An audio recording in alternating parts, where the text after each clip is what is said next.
Salut, bonjour, Balandia, Safosi Télévision, la télévision de l'Aigle, et puis fidèle nous sur Internet. Mbote Nabino, et pas Iwapi, mon sali Wabino, mon umbu Nabino, à conclure la information. Oh, ya Bengami na kombo ya Serge Mabobo, l'homme du développement. Ayeli bino magazine oyo ekosala pe esengo na bino. Magazine na biso ya lelo oyo toyeli bino na kombo ya Fachi en marche. Fachi en marche ezali magazine oyo ekolobelaka plus ba réalisation ya tata mokonzi ya mboka Congo oyo babengi na République démocratique du Congo. Kombo na ye Félix Antoine Tshisekedi Tshilombo pona ba intime babengi na kombo ya Fachi pe babakisi Fachi Béton. Lelo to ali na invité oyo na nzela na ye tokolobela tina na 145 territoires mais tokobanda na Muyambo na province ya Congo central wapi tokolobela likambo ya territoire ya Kasangulu, tokolobela likambo ya territoire ya Matadi, tokozanga te kolobela likambo ya territoire ya Madimba, ya Mbanzangungu, ya Songololo, ainsi de suite poto yeba ba réalisation ya tata mokonzi na niveau ya province ya likotambola ndenge nini pe projet oyo ya développement à la base na 145 territoires ezali kotongama to ezali kotongama te bongo oyo tolengelaki mpona bino lelo azali moko ya bayi politique azali na kati ya IDPS boyebi ke na Safosi tolobaka tolingaka kopresente invité na biso te po ete to présenter mabe yango tokosenga na invité na biso ye moko ako se présenter wana na leki na kopesa ye le sako na ye bongo ye pe ako se présenter. Bonjour notre invité. Bonjour de comment pandi sango. Boni santé. Oui sango zali malamu kombo na ngai sono ke sona mamusa nazali présent cellulaire ya cellule petit à section Ngirigiri fédération Afuna en même temps cordon du collectif de présence cellulaire ya UDPS Tshisekedi. Merci pour l'invitation.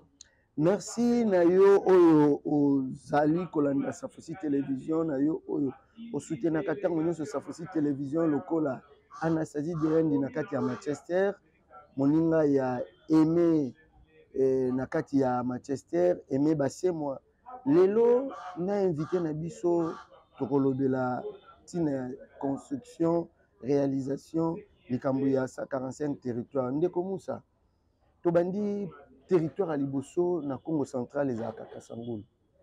Est-ce que tokoki kozwa information sur la réalisation ya tata mokonzi na province ya Congo central na territoire ya Liboso misala ngo ese bandito jusque là eza na onka ba slogan? Non misala e bandi na territoire ya Kasangulu soko leki esika basala péage opusali mwa moki avo koma na mboka oyo babengaka Tampa misala ya construction bazotonga bureau administratif ya Kasangulu bazotonga école bazotonga centre médical esika wana donc misala ya avancé donc territoire ya Kasangulu zo subir vraiment ba construction ya makasi na seulement nde na péage nde ezopesa bato pasi na péage wana donc okoma okende okoma na Kistan okoma Mbanzangungu so na péage avant koma d'abord na péage na Mitendi ba long véhicule eza ko s'arrêter wana toujours baté ezo sala nini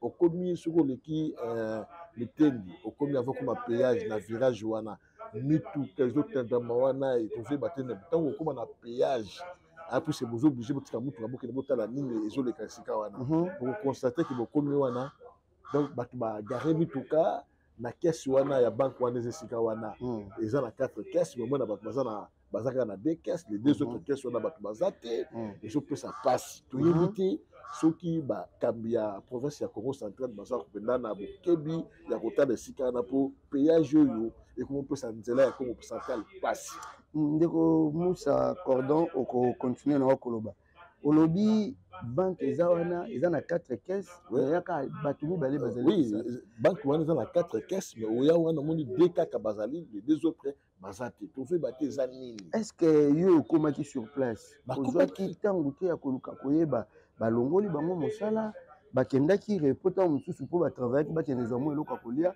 ou bien eza vraiment bakese oyo abandonné eza hors service kaka 2 caisse non eza mpena bakese ezosala mosala mais seulement bika bomesano ya bacongolais ozali mais négligence na ye atiki donc eza banque wana naotanga komona ote onasala publicité na donc esika wana banque wana soit balongola bango batia une autre banque ou soit ndenge esika na Mata Forest mutu abandaka misala mais nayokaki ke Mata Forest dans 3 mois kozongela misala mpo bato oyo bazosala misala wana vraiment bazosala misala na ndenge elongo bani te soki ezongeli na maboko ya Mata Forest nde nzela ekosala keno ebonga mpona makambo ya réalisation ya chef de l'état mpo bambuteyage esi na péage ya Kasangolo. Est-ce que ndeko Moussa Le Cordon des présidents, de tous les présidents cellulaires de l'UDPS na kati ya RDC ntango ya Kabila tomonaki bavirage oyo wana ezalaki ebebe na Kasangolo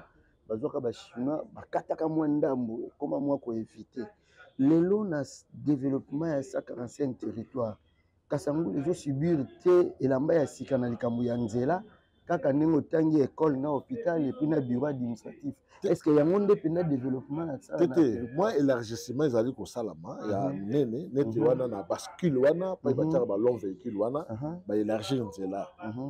Mais toujours singa pe na bakambi mboka ya gouvernement central ministre ya transport ba réhabiliter Onatra donc train il faut zonga. OK. Pour ba long véhicule ils ont pu ça passe dans nzela donc oui. Ce qui train zongi en tout cas situation yo kozala décanter donc bato bo bazaki na régime passé ba bomaki Onatra peut-être toujours bana boyo ba wagon ezali mais ba locomotive ezaki donc ce qui train zongi tata pona ote ko somba ba locomotive moko boye yaki non celui-là faut pas citer même son nom celui-là c'est un voleur c'est un voleur donc bato wana régime passé ba ki te demander Onatra bien momoni makambo ekomi boye donc ils ont ça passe na mawa nzela ko bina donc na problème. Donc voilà la situation dans le niveau ya territoire ya Kasangolo. Donc Cordon accident to ebi ke bapekisaka ba véhicule wana ebimaka moi te tambola na butu.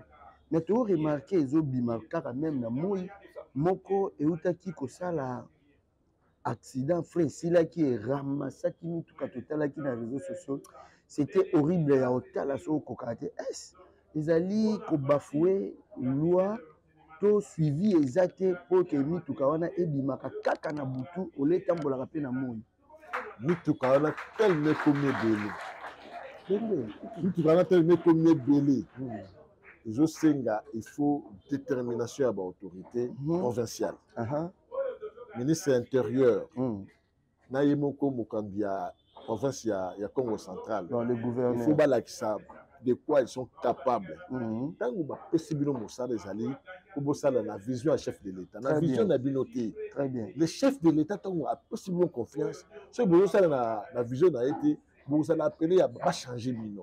Dieu merci tous ceux qui n'ont élection donc awa nzela ya Congo central passe comme makasi mingi za créer na péage ya Kasangolo. C'est vrai na Mbanzangu ba osala pe mosala. Voilà ce que je peux passe makasi. Mais mosala ya Mbanzangu au moins ils ont monana parce que ba comme penda ko bétonner donc nzela penda ya Congo central et je subir penda ba travaux ya makasi. Voilà. Cordon nous sommes tant msusu ko landa na katikati Safosi télévision la télévision de l'Aigle. Oyo to ali ko saluer ba fidèle internaute ya Safosi lokola bana nyonso ya Shalom na kati ya France lokola Mama Bokilo na ngai Charlotte Ngoma na kati ya Caroline du Nord pe belle-sœur na ngai Fifi Mvula motema ya Olivier Kakou. Tolingi tolobela pe deuxième territoire. Ma tête c'est une ville cosmopolite oyo eyambi bato nyonso. OK. Donc ezali ya kokambama na mwana mboka Nkodiambeta oyo babengaka 6600 votes. Yende na bokasi na ye azali kosala avenue Kimbangiste oyo ezali na 3 km 700. Avenue wana depuis mokili ezala mokili avenue wana nani batongango te vraiment mais là-bas est propre fort ya ba frais ya mairie ya Matadi mais a organisaki misala ba construction ya ba caniveau de part et d'autre. Ça j'ai vécu. Donc le monsieur le maire ya Matadi Nkodiambeta vraiment azali moto pese moka construire bazosala ba terrasse donc ba caniveau de part et d'autre siko nde soki ba terrasse sili ndi bakosala ba bétonner yango non seulement avenir Kimbangis, mais aussi avenir Londé. Donc, moi, dans le cas, monsieur le maire Matadi Kodiambeta, vraiment, sous l'impulsion du chef de l'État. Donc, il est vraiment à féliciter. Donc, il faut vraiment aoumer la langue pour que pour que les besoins de la population aient la résolu. C'est vrai, la Matadi, avant que Matadi, na pomposo, moi, embouteillage est allé. Et puis, comme dans la voie douane, on est raté, embouteillage, on est raté.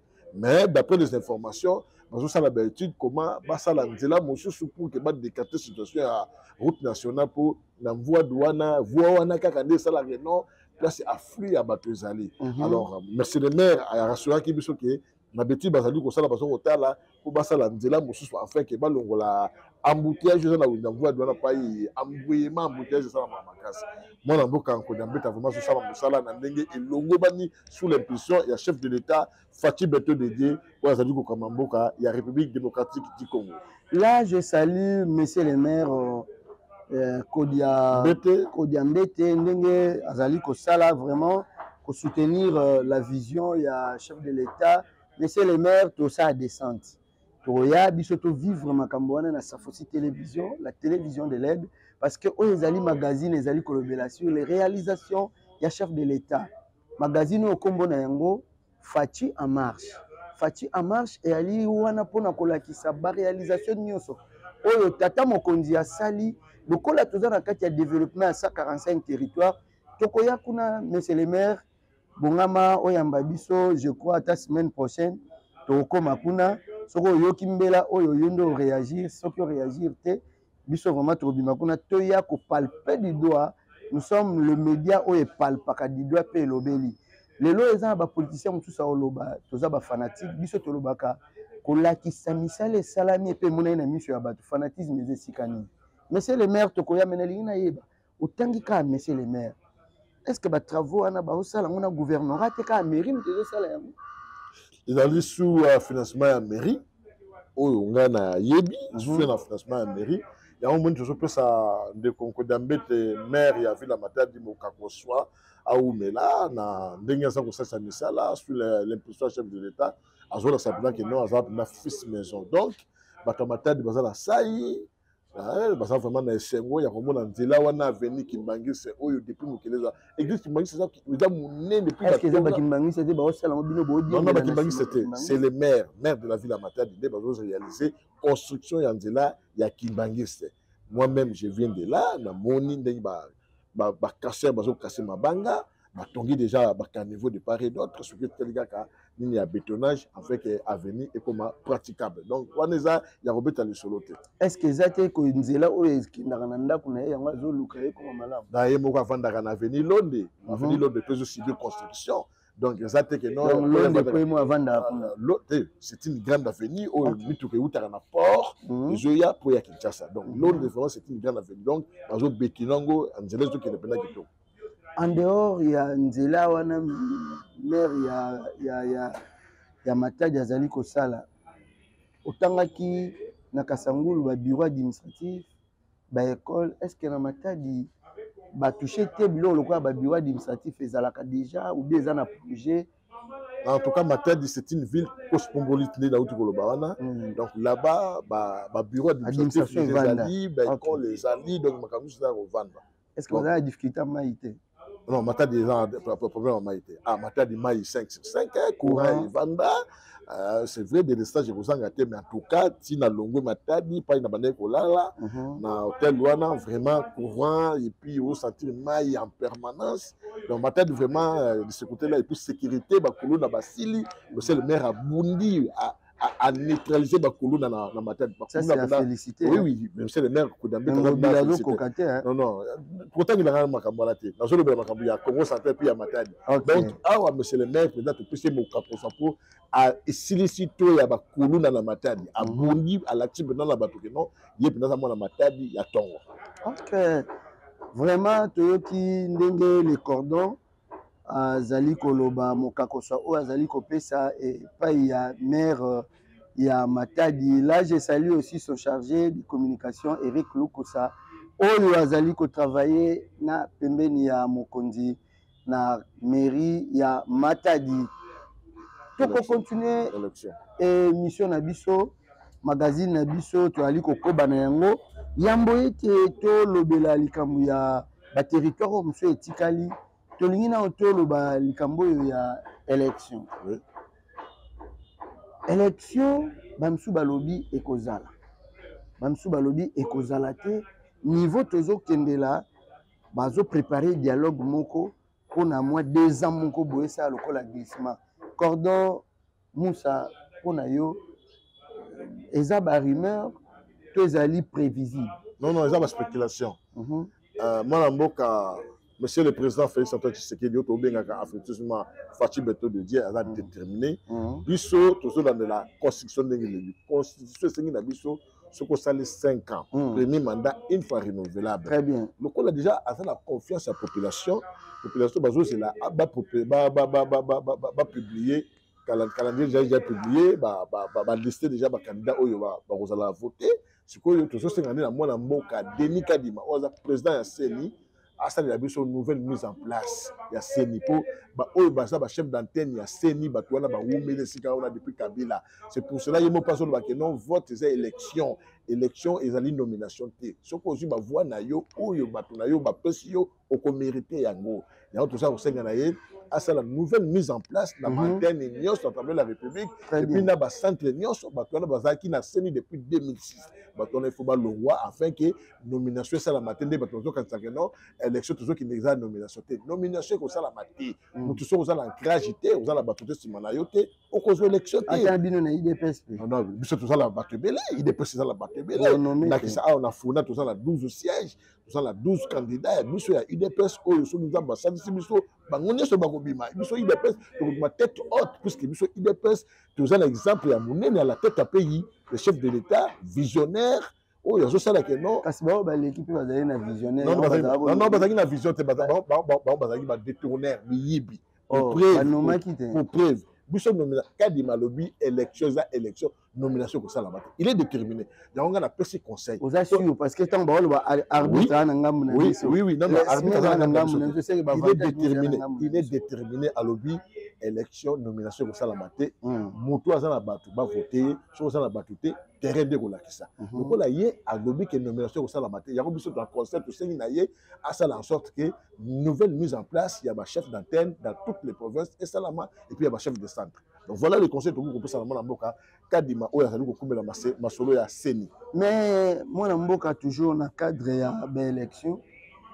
Toyokaki mwana mboka Fayulu Martin Fayulu aboyaki kokende na ba élection na cadre ya boycotté na ba membre na ye mais na suka tokomoyokaka komo senga CENI fongola e brèche pour a déposer pe candidature na ye pour ba membre ne mususu même ba kitaki pona yo lecture na yo est-ce que apesa ye CENI apesa ye chance wana to lokola zu retard le train en marche atikala non aza mwana mboka ndenge batutolo baka aza libre mais ye moko c'est a créé ba problème puisque ya lobaki au Québec élection te ya ro batu na ye bazaki liste te ba publier ba ngote na ba liste ya CENI mais tant nga yo comprendre na sima que non ba élection zali ka ko salama ko ba c'est là qui négociation OK ba c'est là qui négociation ko salama te disme ko salama te nous irons aux élections et le chef de l'État va sortir avec 85%.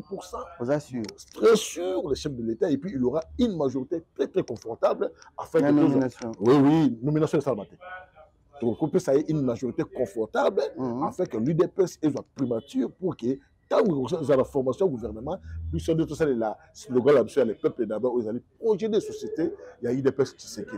Voilà. Donc membre UDPS toujours de la élection, m'a beaucoup ya conformement pour tout ça. Tata Mokondi ya Ekolo, Félix Antoine Tshisekedi Fatou Beto un second mandat avec une majorité très confortable. Est-ce que bozo bangate parce que Fayulu la lobaki bayibaki e bokonzi. Et tout yo attend nous sozo lobaki peuple aza na sima na ye. Est-ce que bozo bangate que ceux qui ba fongole lié brèche à Koti a gagné l'élection ko isa mwana mboka a gagné l'élection par rapport à la réalisation de Tata Mokonda Sali à travers école ya démocratie ya République démocratique du Congo ça roule ba 6 ou 7%. Donc le chef de l'État a combien 85%. Là ba tout monsieur ba cause ba 3 4 tout et tout. Est-ce que toi il y a pas match. est-ce que yambo tozonga na makambo ya Congo central parce que élection etali Congo mobimba tozonga na développement mais na lina loba muke na likambo ya la sécurité ba makambo ezoleka na est est-ce que ti tozokende na ba élection bokoki ko assurer bato bavandi na est na ba Kivu na ba Goma esika mobulu ezali que bango pe ba participer na ba élection? Oui, ils vont participer à l'élection, c'est vrai. Dans le régime passé pour Salamaki, il y avait quelques zones où l'élection c'est minimisable. Donc, il y a une élection avec les députés ceux qui 490 485. Les 15 autres ont organisé l'élection dans Sima. Enfin, il y a un nombre de 500. L'élection est au Salama. Le président de la République a déterminé et puis le président Seni a déterminé pour organiser les élections et puis l'élection vous allez apaiser sécurité dans est il faut bailler non guerre il y a est de Koutiango mais avec les forts il y a chef de l'État notre comme on a recrutement militaire à travers la République pour mon qui 10 200 recrues pour continuer à armer jeunes avec leur volonté et puis baso ko équiper bango bien na Kitona na Kibomango et puis na Efokuna recrutement de Salamé juste pour la face du monde que non la RDC qui est infiltrée cette fois ici bana mboka nde bazo kubela masolo ya armée donc pour la sécurité nous avons besoin que ça distribue sur la microzadi koya on parlera plus de l'insécurité à l'est donc makambo ils ont vraiment bien ils ont bien le chef de l'État Amiani tout bateau bazarek derrière makambwana afin que Kimia ezonga na kati ya République démocratique du Congo wapi na est ya RDC. Parlons toujours de la sécurité. Tout le monde a carnage et salami. Carnage et salami, population a koufi ba beti masasi mais bato ba beti masasi ba yati teni ya bagarde républicain. Et salaki makelele bato ba lobby na nyonso wana bato bazozela bazwa ba condamné bateau ba dirigeant qui opération mais jusque là c'est comme si bakundi yango po baza ba garde républicain to ezaka ka ko saboter population. Non moi na mboka foye ke bateau ba kofilming c'est vrai ba congolais baza na kati mais mingi na bango ba uti Rwanda na Uganda. Est-ce que ba preuve ezali mingi na bango ba uti na pour preuve bazo benga ba famille ba kende ko d'accord ba famille ezo kendete ba famille ezo kendete non oui bateau balukaki élection salamati yango bazo doyer bateau bazo sur ba conscience bateau baza la conscience malamu ti ba créer situation là. Nous avons des informations donc de ce côté là bateau bazo ki tobima non est-ce que gouvernement ni neluka eboma bateau oyo ya azali ko kokamba gouvernement les atela mokili donc ce sont les situations créées par des gens pour que baluka élection salamati to que na négociation ezate nous irons aux élections le 20 décembre on va élire le chef de l'État et puis on va lui donner un second mandat. Tokei na territoire ya Madimba toujours na kati ya Congo central tobimaki muke to lobeli sécurité to lobeli ba élection tozongi na likambo ya développement ya 45 territoire mais na kati ya province ya Congo central territoire ya Madimba eloko nini ya sika ekoti oyo bandeko na biso ba Congo bantandu o bavandi côté wana babanda déjà ko sepela. En tout cas pour le territoire ya Madimba oyo na monaki wana non vraiment ba bâtiment ba tongi sika wana ba bâtiment administratif ba bâtiment ya hôpital ba école plus de 12 locaux ngala monaki bazo tonga donc basi ba tolé déjà et puis Dieu merci na Madimba il y a du courant il y a de l'eau donc Madimba vraiment en avant donc de ce côté-là il n'y a pas de problème. Mais précisément ba bâtiment ba tongeli wapi Madimba za territoire. Non si la voie publique sokozo le kala Madimba na droite na sokozo ke car en était parti à Madimba wala ancien bureau administratif ezali soko bato po eza espace monene c'est vraiment une étendue monene batongi bureau administratif batongi hôpital batongi école donc ezanga po nazwa ki ba image te mais prochaine émission sur nous ambassadeur ici on va illustrer tout ça pour ba mona ke ba territoire on a tangi ba réalisation chef de l'État yango c'est palpé ezate illusion non palpé voilà. Moi na mboka est-ce que okoki ko parce que nayebi que oza muta Congo central oza ne Congo est-ce que okoka opesa pe message ata 3 mots na mboka en tout cas Bakina bakoka koloba Congo. Il y a Kinshasa bakoka penta koloba Congo, ça me paraît difficile. Voilà, na continuer dans Congo. C'est vrai qu'on va faire autour là, mais que ça va qui Congo qui a ndako qui Congo diamolo kakina kia bete là quoi. Donc on comprend l'attaque totale. Je suis Mundibu, natif ya Mbanzangungu, à 17 km ya Mbanzangungu, village n'a pas à pas ina botama na mboka. Donc la ngo sonité. Natif ya Paza oye yebani so komi na Nzundu Koti, okeki Wembo, okeki Nkewa, okengando mboka Kisombe, puis okeki na Kisantu. Voilà. La possibilité na ba collègue na ngani sur ma présence cellulaire à vie pour ça et puis à travers la République démocratique du Congo, la possibilité na le secrétaire général Augustin Kabuya Mwanabuti oza kokumela masolo ya IDPS et puis na ba ndeko nyonso ya IDPS oyo tozomi na bango na kati ya République démocratique du Congo na diaspora nyonso natangi ndeko Moussa Milton wazali na France natangi petit na ngai Christian Bimbi natangi petit na ngai Guilain Kava natangi masa na ngai oyo azala mboka ya Turquie na pesi mbote ebele bandeko ya diaspora tango élection zali ko ya bo voter chef de l'état en masse na bokebi nyonso afin que to apesa 85%. Merci beaucoup. Na kati ya territoire ya Madimba nga na yebi ke be école ezalaka be école minene eza ba hôpital lokola na kipaku mission hôpital munene eza ba mbanza boma ba école minene ezali. Mais eloko nini oyo bato ya Madimba bakoki kosepela na projet pe programme ya 145 territoire. En tout cas, le chef de l'État Koutaki courant à l'école ya Mbatsaboma. Mais d'abord courant na Madimba ezalaka. Non, courant Madimba, mais na tangi école Mbatsaboma eza pour atanga kikuna, tanga kinako ko inaugurer moi-même j'étais là sur place. Mbatsaboma bazwa courant et puis nzela wana basala kango bien, nzela Mbatsaboma. Asphalté yango to na ba société ba sali nzela kitoko. Pas de danger zali parce que ba caniveau pour que son vous les petits mailles et débordent d'arrêter et quand on a ba caniveau là donc zela Mbatsaboma maintenant OK na la voiture ti au coup benati na Mbatsaboma de ce côté là il y a pas de problème et puis le chef a ordonné qui baba ndokotonga ba locaux mosusu ou babuka ba anciens locaux pour que Mbatsaboma elata langi ya sika. De ce côté là il y a pas de problème Mbatsaboma vraiment avant maille zwa na yo courant zwa na yo wana toza na kati ya territoire ya Madimba. Tokende na territoire oyo botani. Na botami na territoire na botami na territoire Mbanzango. Là c'est une grande ville Mbanzango. Siko eloko nini parce que Mbanzango c'est de la même manière na Madimba. Non. L'école les alliés. Non. Monsieur Mbanzango Kanabano est un civil. Non. Là on a personne na mboka Willy Makumbani wazali administrateur du territoire ya Mbanzango. Ndeko umela ndeko na ngai sala calme. Ndeko ya na Mbanzango okomona ngai. Mbanzango c'est une grande ville parmi les villes qui se trouvent na Congo central. Donc c'est que Mbanzango a vivre na ye ba effet à 145. Non, parce que ton bureau nango soko o l'équipe bifurcation ya grande ville bando ton nango ka bureau siko. Non, bureau nango isa minene mais loko la modernisation salami. Balingi po Mbanzango ningo comme na mer siko. Il a na mer té. Mbanzango ningo comme na mer, c'est pour cela ba iko do bureau administratif ya territoire administratif du territoire na soko l'équipe bifurcation ya Kolofuma au Pusan Mouké, parce que tout le monde a droite. Donc, par constitution, ça ma casse, Kalaté, on a retourné. On a coupé la bosse pour la Rolobela. Mbanzango, et ça, la 800 villages. Kamba, et ça, le territoire de Mbanzango. Kamba, Jérusalem, et ça, le territoire de Mbanzango. Vous comprenez? Mais tu vois, quand on dit là, on va ça à fort. C'est quoi le gouvernement, il qui font Kalaté, Awa, parce que ça, il y a Kamba, il va réduire en haut à 45 km. Pour les agues, 75. Il va réduire à 45. Donc, Kalaté, Manzila, il y a Kamba, on est des bandes, on a des béton, on a des ananzila, on a un coulou, tieke, dans Kamba. Donc, voilà, donc, territoire de Mbanzango est subir la réalisation.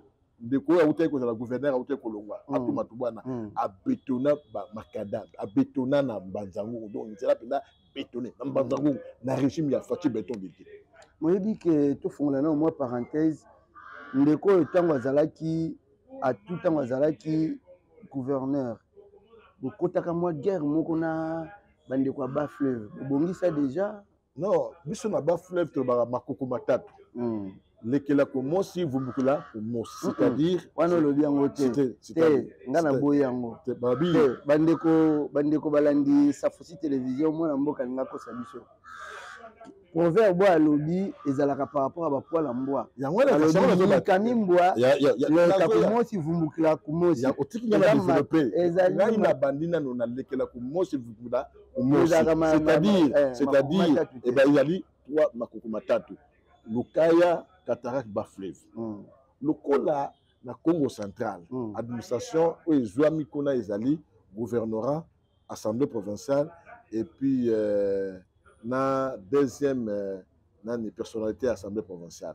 et kabama ndenge wana soki gouverneur aza muta cataracte ba président assemblée nani assemblée provinciale à Ozala ya Lukaya deuxième à Ozala ya bas fleuve soki eza vice versa soki eza que gouverneur aza muta bas fleuve premier président assemblée provinciale à Ozala muta cataracte to deuxième aza muta Lukaya ndenge kaka élection ko salama. Donc ekabama dingwana donc Congo central tout ça na boyokani oyo ezakoto ya kolobate Congo central ça un problème pour c'est une terre promise terre oyo batozala na kimia et puis cataracte oyo za district ngai ezali district moko rempli la spiritualité donc makama spiritualité mais na makasi na cataracte par rapport ya ba district mosusu oyo ezali Lukaya na Bafle. Voilà. OK, tobandi kokoma na biso na suka tosukisa na territoire ya Songololo.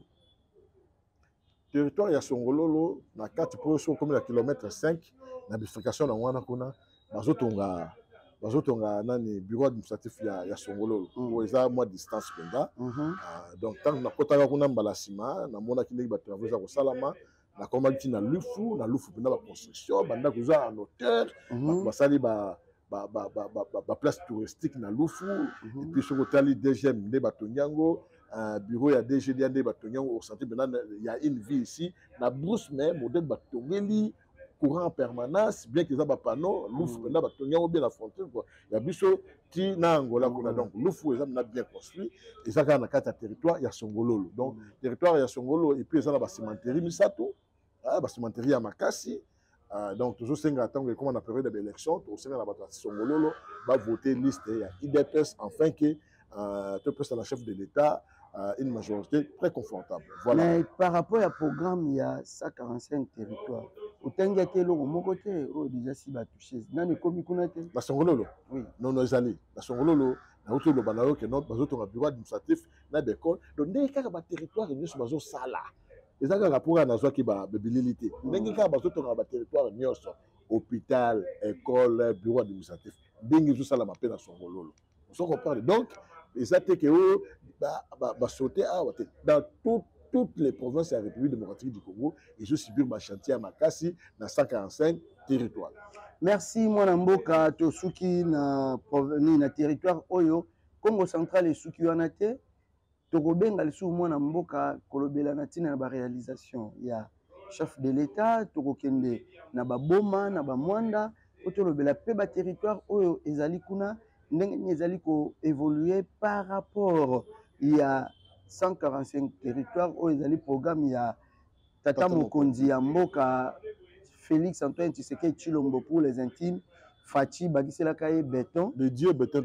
OK, alors tokokoma kuna tokoyela bino ba information nyonso bokangama na magazine oyo bokozwaka ba réalisation ya chef de l'État oyo ba place mosusu bato nanu balobeli yango te bato balakisi yango te biso tokokoma avec votre magazine Fachi en marche tokolakisa bino ba réalisation oyo esi eleka oyo tango mosusu bato bamonaka te balobelaka yango te tokolakisa bino ba chantier actuel pe tokolakisa bino lisusu sur le développement à 145 territoires.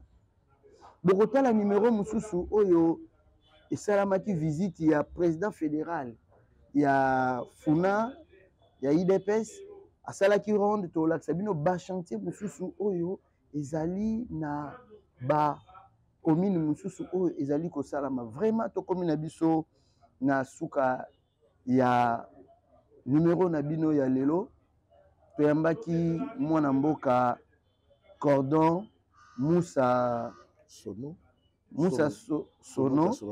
oyo azali président azali plutôt coordonnateur ya ba cellule nyonso ya IDPS pe azali président ya cellule na commune ya Ngiringiri. Cellule petit. Donc cellule nango kombo yango cellule na ye plutôt kombo nango petit ezali na commune ya Ngiringiri. Yo ozalaka na posa ya kosadere, ozalaka na posa ya kokoma membre ya IDPS, ovai na Ngiringiri eta mosusu oyebaka te cellule ya président Moussa oyo aza coordonnateur ye moko akopesa adresse wana. Ok, adresse nango ezali Ingende 125 cellule la petit ebandi na Niangara ti avenue Kasavubu Sayo Asosa.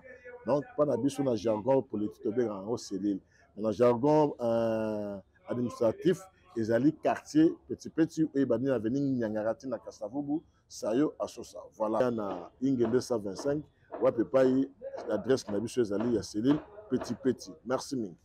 Merci na yo oyo opesaki biso attention na yo, ondimaki kosalela ba crédit na yo, ba méga na yo. Vraiment tozali reconnaissant epai na yo. Bana Kinshasa ya bino yango losako po tomoni bomatisi bar makasi. Tant totali na statistique tomoni ke bozo soutenir Safosi télévision makasi. Yango losako na bana Changu, losako na bana Funa, losako na bana ya bana Moamba, losako na bino bana Lukunga, losako na bino. Télévision ezali ngonga moye to tanga ba commune ezali te prochainement to tanga ba commune boko bana soutenir Safosi télévision ezali chaîne na bino. Chapeau bana ba province nyonso ndenge bundandaka biso na est partout na ouest na nord na sud ba province nyonso boko bana soutenir Safosi télévision oyo ezali chaîne na bino. Tobosani te ba nyonso bavandi libanda ya mboka ba congolais nyonso diaspora ya États-Unis ya bino yango yo losako boko bana soutenir boko bana kolanda. On azali ko saluer Major Pecos na kata Belgique wana azali les Gaulois plutôt Gaulois ya makasi na kati ya Belgique. Major Pecos talaka yo nazo saluer bao nyonso bavai na France, bana Shalom bavai na France, bana Ngoto ba Papi Masita ba pasteur Matondo ba pasteur Badiangila Deolo ba donc bino nyonso bana Shalom losako na bino bao bavandi na Allemagne, bao bavandi na Angleterre. Là je vois Pipe Mialou na kati ya Manchester, je vois Anastasie Diane la réserve de l'Éternel na kati ya Manchester. Kolo azana bomo ikande to solaka ana contrôle ya nyonso. Miracle na ezali au rendez-vous. Là je salue aussi le Sakonayo aimé bassé moi moi 600 hydroquinone na taille ya palmier oyo azali moninga ya Anastasie. Le Sakonayo yango yo biso na kati ya Safosi tolela bino fort tolinga bino tolova bino boko bana ko zapper boko plutôt boko bana ko liker bo zapper biso te plutôt mais boko bana ko liker na ko commenter na ko partager et siko batie moi signe